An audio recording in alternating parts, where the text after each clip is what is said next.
Magandang araw po sa inyong lahat at welcome sa Person na PH. Medyo matagal-tagal din po tayong hindi nakapag-upload ng video. Sa video ito po ay gagawin natin ang tinatawag na 16 personalities or free personality test mula sa 16personalities.com. Ano po ba itong personality test na ito? Ito po yung tinatawag ng ilan na Myers-Briggs personality test. Myers-Briggs personality test. Ano po ba itong Myers-Briggs personality test? Ito yung tinatawag din po ng iba na MBTI. So, ito po yung 16 na personalities na maaring meron kayo. Isa sa mga ito ay meron kayo. Anong kahalagahan po nitong personality test na ito? Maliban sa malalaman ninyo kung anong uri kayo ng personality, malalaman din po ninyo rito kung ano yung mga bagay na dapat na inuuna ninyo. Halimbawa, ano po yung trabaho na nababagay sa inyo? At ano rin po yung mga trabaho na dapat ninyong iwasan? Malalaman nyo rin po dito, depende sa inyong personality, kung alin pong mga personality din ng ibang tao ang magiging compatible po sa inyo. Halimbawa, sa magiging ah, boyfriend or girlfriend o kaya partner at maging lifetime partner o asawa. Dito rin po malalaman ninyo kung ano naman po yung mga personality na kailangan din yung iwasan. So, makakatulong sa inyo itong website na 16personalities.com. Hindi po ito sponsored, ano? Ginagamit lang natin itong website na ito dahil isa po ito sa pinaka-accurate na personality test para malaman natin kung ano yung uri ng personality meron tayo. Although hindi siya 100% accurate, pero ito po yung pinakamalapit talaga sa kung ano yung meron tayong personality. At ginagamit po ito ng maraming mga companies para malaman din nila yung personality ng kanilang mga managers at mga empleyado. At kung ano yung mga dapat nilang iwasan na personality para doon sa uri ng trabaho na ipapagawa nila. Ganun po yun mga kaibigan. Ano? So, dito po sa website na ito, pag-aaralan po natin sa video na ito kung paano sasagutin or sasagutan yung mga tanong. Bawat isang tanong ay may kaakibat po na agree or disagree. Ibig sabihin, may statement na ibibigay sa atin at kung ikaw yung tinutukoy nun, ikaw na ikaw yun, i-click nyo lang po or itap nyo yung pinakamalaking agree o yung pinakamalaking green. Kung hindi gaano, pero malapit-lapit pa rin sa agree, ilagay nyo lang sa ikalawang pinakamalaki o pinakamaliit. Ngayon, kung hindi kayo sigurado, i-tap o i-click nyo lang po yung gitna na bilog, yung pinakamaliit. And kung hindi naman yun yung malapit sa inyong personality, yung eksaktong kabaliktaran po kayo, no? Yung personality ninyo, piliin nyo lang po yung pinakamalaking purple circle. Ito po yung disagree. Ano? Or pinakamalaking circle na purple. O kaya, kung medyo hindi gaanong disagree, pero hindi pa rin kayo yun tinutukoy, i-click nyo lang po itong pangalawa. Or kung medyo lang naman na hindi, ito lang pinakamaliit. Ano? So kung ako na po ninyo, titest po natin ngayon. Ako po mismo kukuhanin ko or ititest ko yung sarili ko. Anong personality kaya meron ako? Okay po. Sa mga susunod nating video, ipapaliwanag din natin no, yung iba pang mga uri ng personality. So, kung ano po yung maglalabas ngayon na personality ko dito sa test na ito, ipapaliwanag po natin kung ano ibig sabihin nun pagkatapos. Okay, so start po natin. Sabi rito, you regularly make new friends. Lagi daw po ba akong naghahanap ng bagong mga kaibigan? Ang isasagot ko po rito ay medyo hindi. Ito lang, kasi alam ko sa sarili ko, ayaw ko talagang makisalamuha gaano sa mga tao. Ibig sabihin ba masama akong tao? Hindi naman. Pero ganun talaga yung personality natin. Ano? Isasagutan nyo dito, maging ano lang po tayo, honest. Ano? Para malaman po natin talaga kung ano yung uri ng personality tayo. No? So, i-click ko po ito. Complex and novel ideas excite you more than simple and straightforward ones. Yung mga malalim-lalim na idea daw. Medyo agree ako dito. Gustong-gusto ko po talagang pag-usapan or pag-isipan yung mga bagay-bagay na ganyan. Usually feel more persuaded by what resonates emotionally with you than by factual arguments. You usually feel more persuaded by what resonates you emotionally. Parang more on feelings ka ba? Ayan. Tinatanong niya kung ikaw ba ay naaakit sa feelings or emosyon mo or kung ano yung totoong impormasyon o yung mga argumento na pwedeng makatulong para gumawa ka ng desisyon. Para sa akin, nandito ako sa disagree. Dito lang po sa disagree na ito. Your living and workspaces are clean and organized. Okay. So ito aminin po natin, hindi po ako gaanong mapag-organize sa mga bagay-bagay, lalo na sa kwarto, sa bahay. Dito po. You usually stay calm even under a lot of pressure. Hindi po gaano. Medyo madalas po akong madaling, hindi na mataranta, pero madaling maging aggressive. Dito po tayo. You find the idea of networking or promoting yourself to strangers very daunting. Ibig sabihin nito, hirap kang makisalamuha o kaya naman ay sa trabaho, ang trabaho mo ay mag-promote ng mga bagay-bagay or i-promote yung business mo, yung sarili mo, yung kakayahan mo, medyo hirap na hirap ka. So, sa akin, medyo agree ako dito. Lalagay ko dito. You prioritize and plan tasks effectively, often completing them well before the deadline. Disagree ako dito. Madalas, medyo, super disagree ako. Hindi lang medyo. Madalas kasi, nagpo-procrastinate ako. Okay. People's stories and emotions speak louder to you than numbers or data.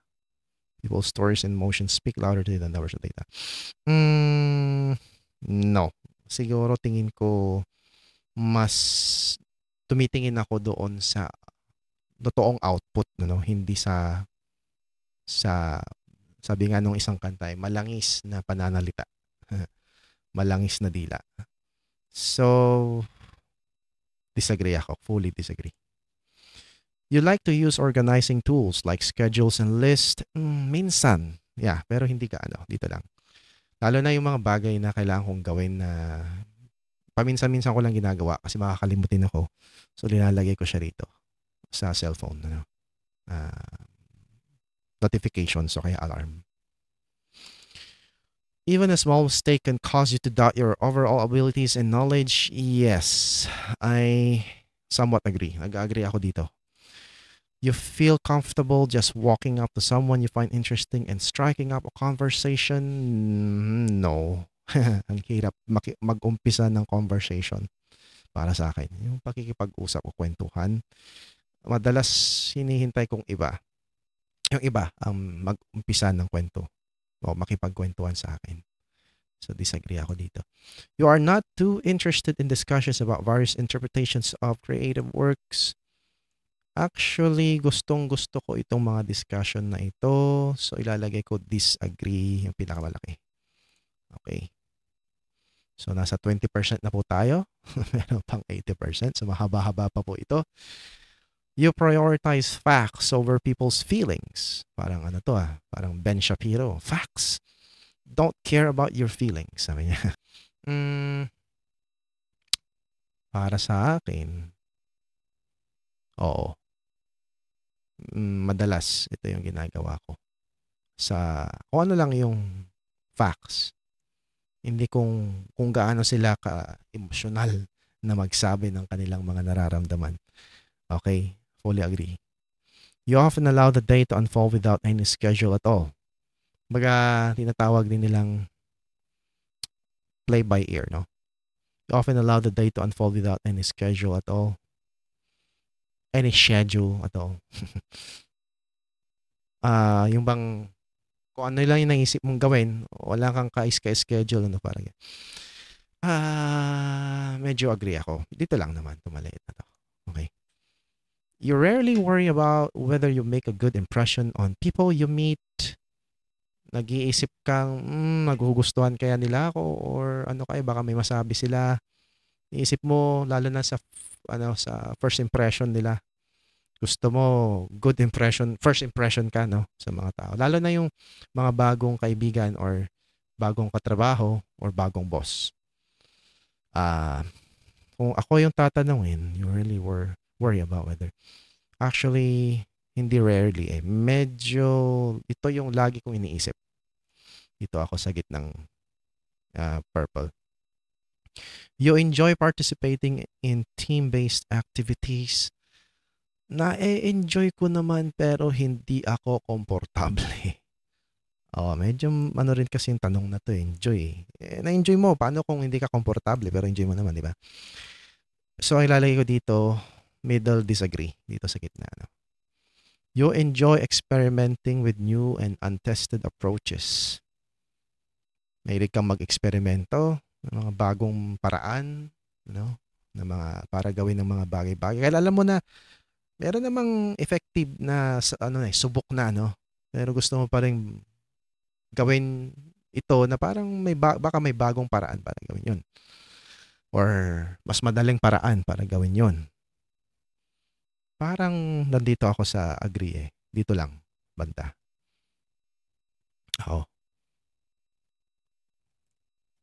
You prioritize being sensitive over being completely honest. Prioritize being sensitive. Yung bang defensive ka, ano? Naging defensive ba ako? Kaysa sa maging honest.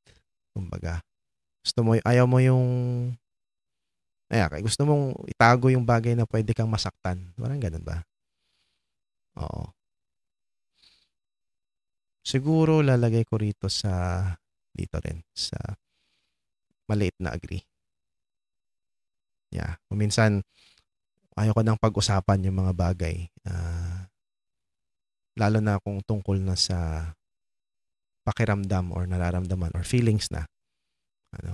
So dito. Pero ba naman yung tanong kanina, no? Baka maalala niyo yung tanong kanina dito. Prioritize mo ba yung facts over feelings? Ito yung naman, yung kung gusto kong maliwanagan sa kung ano yung nangyari or kung gagawa ko ng desisyon.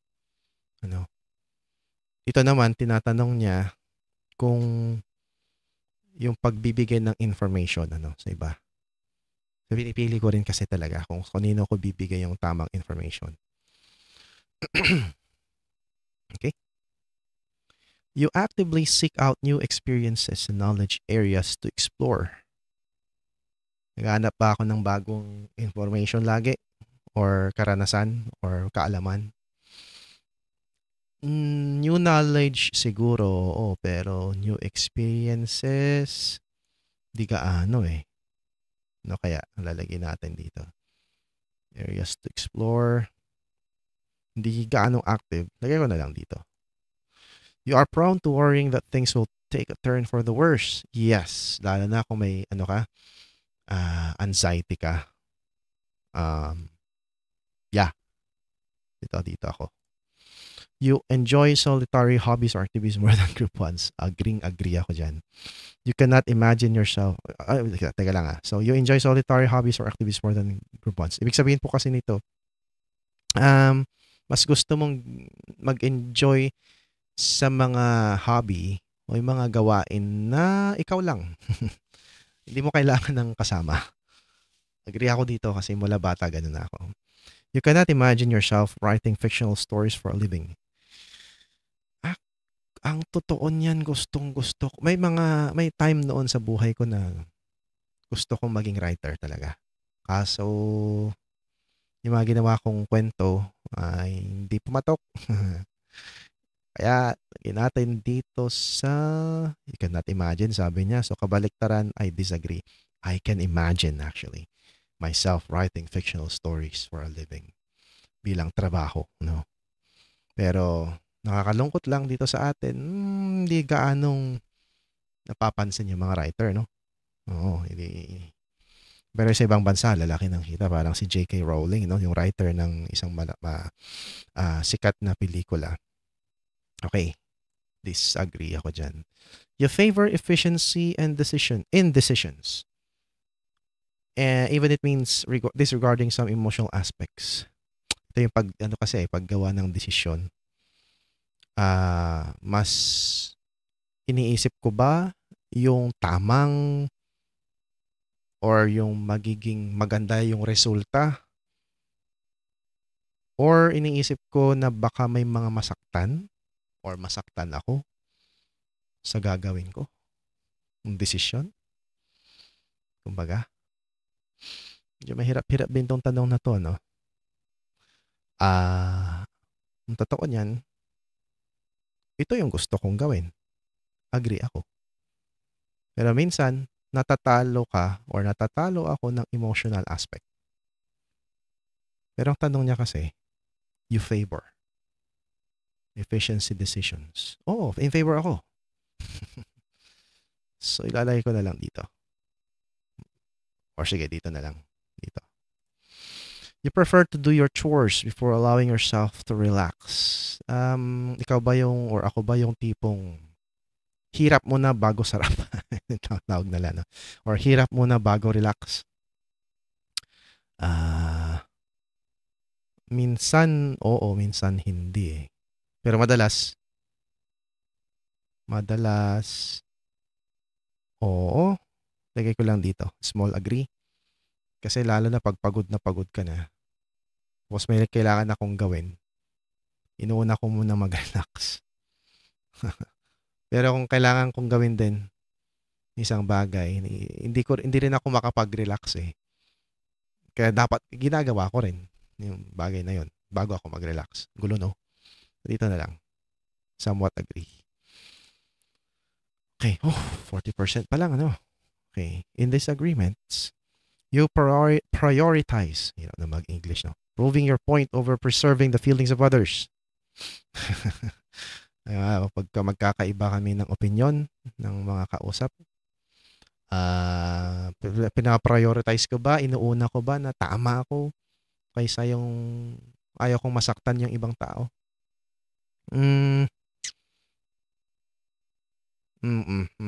Medyo mahirap-hirap din tong tanong na to. May mga times din kasi na pinaprioritize ko yung feelings ng iba. Meron din yung times na pinaprioritize ko yung pagiging tama ko, no? Lalo na kung iniisip ko na yung bagay na yon na pinaglalaban ko ay maaring ikabuti rin nila, kumbaga. So, ipaglalaban ko talagang tama ako. Pero kung sa tingin ko naman hindi naman ganun ka-big deal yun, mas pinaprioritize ko naman yung feelings nila. So, siguro disagree ako dito na konti.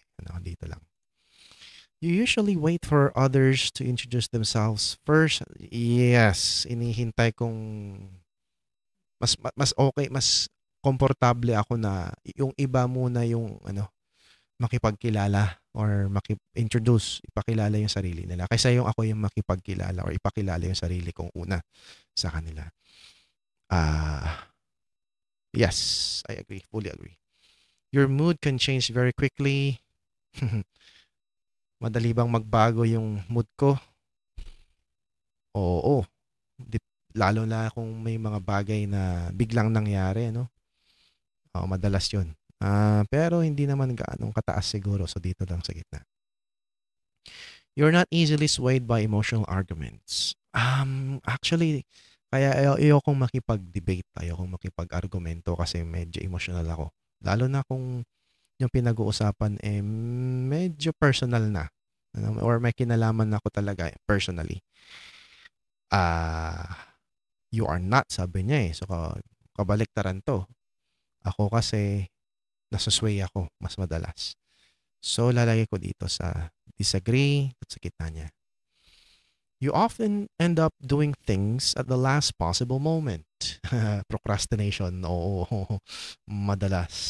Agree. You enjoy debating ethical dilemmas. Ayaw ko makipagdebate. Sabi ko nga, dito.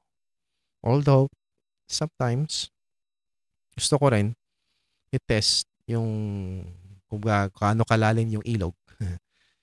Pero madalas ayaw ko talaga. So, dito. Okay. Wow. Marami pa. 50%. You usually prefer to be around others rather than your own. Gustong-gusto ko bang makisalamuha sa iba? I fully disagree. You become bored or lose interest when the discussion gets highly theoretical. Yung mga ideas na pinag-uusapan, naboboring ba ako? Actually, hindi. Gustong-gusto ko yun. When facts and feelings conflict, you usually find yourself following your heart. Facts over your feelings, sabi ni Ben Shapiro. Actually,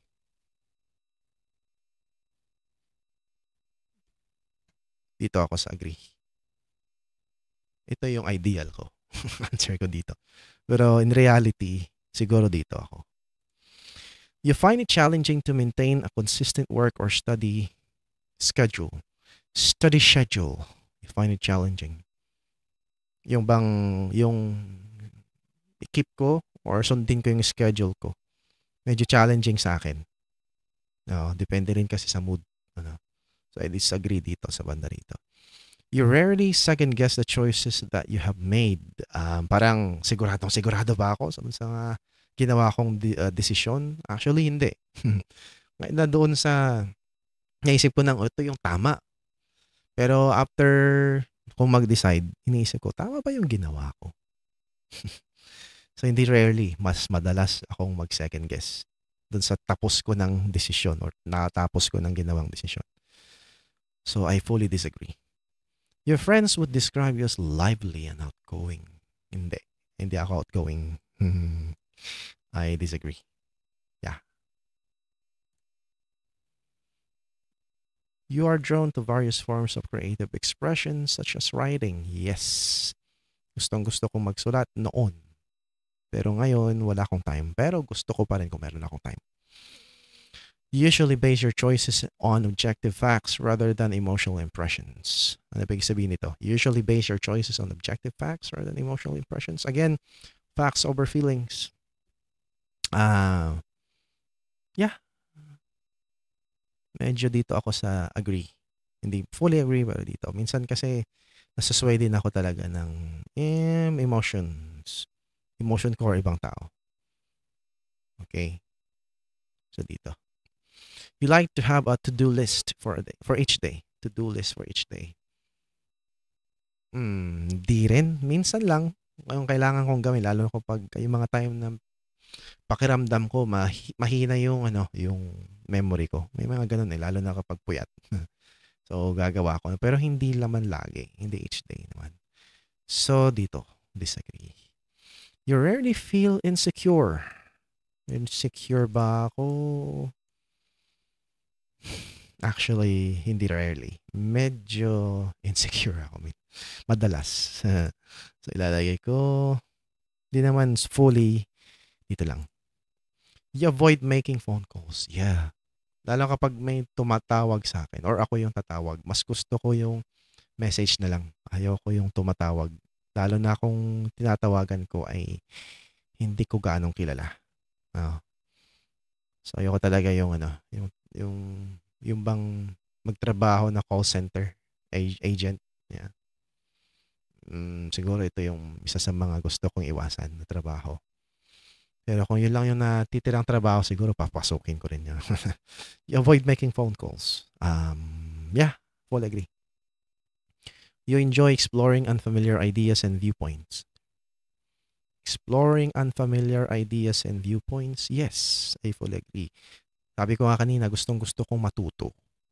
o maintindihan kung ano yung pananaw ng ibang tao sa isang bagay or isang issue.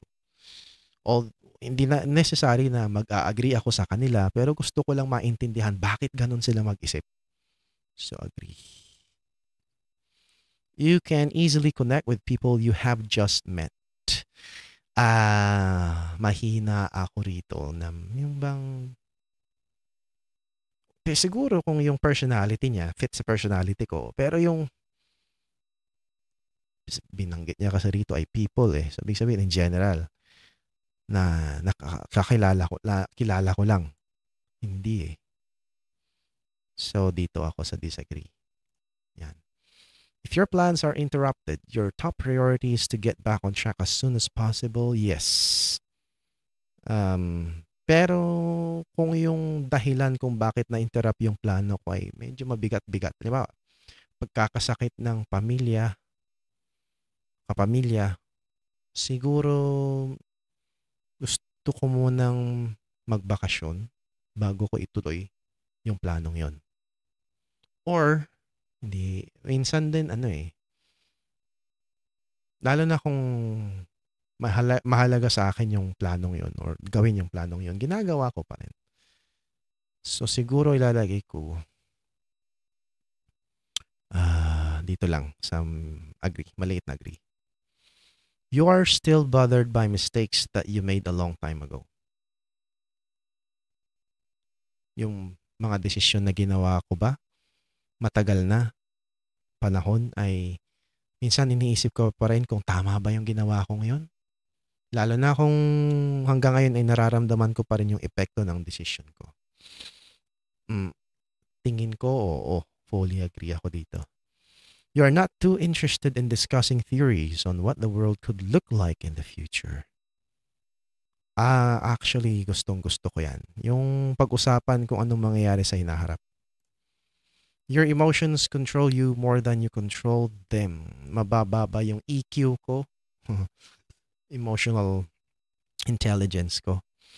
Sa ngayon, lalo na nung panahon ng pandemic, medyo tumaas yung anxiety siguro dahil sa mga nangyari. Yeah. Medyo. Dito ako sa agree. When making decisions, you focus more on how the affected people might feel than on what is most logical or efficient. Magkagawa ba ako ng desisyon? Iniisip ko, mas madalas ko bang iniisip kung ano yung mararamdaman ng ibang tao? Or mas focus ako doon sa dahil yun yung tama? O mas logical na gawin? Or mas makakabuti?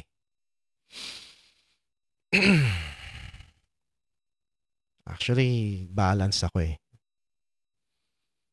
Pero depende rin kasi sa dami ng maapektuhan. Lalo na kung yung maapektuhan ay mga mahal mo sa buhay. So, yeah, dito ako sa maliit na agree. Okay, 80% na. Your personal work style is closer to spontaneous bursts of energy than organized and consistent efforts. Ibig sabihin nito, ako ba yung tipong gagawin ko yung mga bagay-bagay o yung trabaho ko dahil yun yung pagkakataon na nasa mood akong gawin yun. Bang interesado kang gawin sa pagkakataon yun. Para kang nakainom ba or para kang lumaklak ng energy drinks. Saka mo siya gagawin. Or gagawin mo siya, nasa mood ka man o wala. Kasi yun yung nakasanayan mo na. Ibang organized ka talaga at lagi mong ginagawa yun. Consistent ka. Madalas ako rito. Hindi naman fully pero dito. When someone thinks highly of you, you wonder how long it will take them to. Yes, ganito ako mag-isip. Yung parang, husay, galing, ganito, ganyan. Parang inisip ko, hanggang kailan kaya mo ako titingalain, ano? Pagdating siguro ng araw, kabaliktaran na yung sinasabi mo sa akin. Yeah, I fully agree. You would love a job that requires to work alone most of the time. Kaya nga ako nagtatrabaho from home. Agree. You believe that pondering abstract philosophical questions is a waste of time. Abstract philosophical questions, actually, gustong-gusto ko yan. Wag lang yung mga debate tulad ng sinong GOAT ng NBA, si MJ ba or si LeBron James. Tingin ko waste of time lang yun. Sorry. You believe that pondering abstract philosophical questions is a waste of time. Agree. Sorry. No. I fully disagree. Gustong-gusto ko yun. Hindi yung ayaw ko, kundi gustong-gusto kong pag-usapan. Yung mga bagay na gusto kong maliwanagan, mga issues or mga idea. You feel more drawn to busy, bustling atmospheres than to quiet, intimate places. No. Mas gusto ko yung tahimik na lugar. So, fully disagree ako dito. If a decision feels right to you, you often act on it without needing further proof. Parang ganito rin yung tanong kanina, nagsi-second guess ba ako sa mga ginawa kong desisyon? Hindi naman yung gagawin kong desisyon pa lang. If a decision feels right, you often act without needing further proof. Ang totoo niyan, lalo na pag yung mga decision ay mahalaga, na makaka-apekto sa kinabukasan ko at ng ibang tao. Kailangan ko ng proof pa or siguro mga ebidensyang magpagpapatunay na tama yung magiging desisyon ko. So, I fully disagree. No. Hindi ako without needing further proof. Actually, gusto ko ng proof. So, I disagree. You often feel overwhelmed. Ibig sabihin, naguguluhan. Sa dami ng mga iniisip siguro or trabaho or dapat gawin. Often? Nararamdaman ko rin pero hindi often siguro. Siguro pagka lang talaga, yung sabay-sabay ba yung mga problema na dumarating. Yun talaga, overwhelmed. So, lalagay ko dito. You complete things methodically without skipping over any steps. Sabihin, lagi ko bang sinusunod yung mga steps sa paggawa ng mga bagay-bagay? Depende kung ano yung ginagawa ko Halimbawa, pag mga gadget, bumili ako ng gadget, siguro, hindi ko nga binabasa yung mga instructions So, paano ko susundan yung steps, diba? Minsan, gusto ko shortcut nga pagdating sa mga steps. Pero pagdating naman sa, halimbawa, sasakyan, o kaya, mga may kinalaman sa vehicles, gusto kong pina-follow yung steps. Ayoko ng shortcut. Kasi ayoko magkamali. Lalo na kung mahal. Yung mahal yung mga gagastusin. Kaya naman sa pag-follow ng rules, siguro, dito ako sa agree na maliit. You prefer tasks that require you to come up with creative solutions rather than follow concrete steps. Oo Gustong-gusto ko yung mga may kinalaman sa creativity ko So, agree. You are more likely, tama ba yung? Yeah, prefer, sabi niya. You are more likely to rely on emotional intuition than logical reasoning when making a choice. Minsan, emotional intuition, minsan logical reasoning ako. Madalas.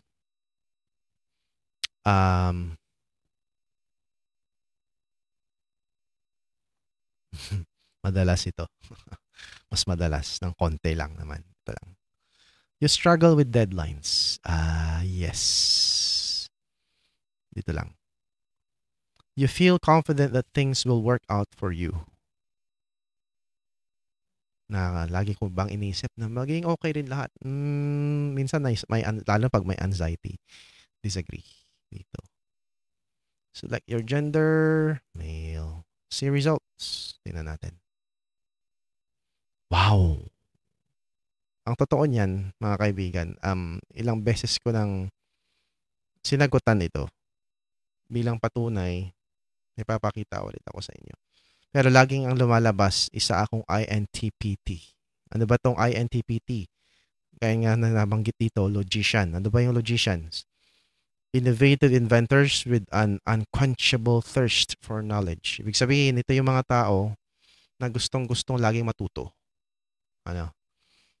At siguro, pag-uusapan din natin ito ng mas marami pa tungkol sa personality type na ito at yung iba pang personality types sa mga susunod nating videos.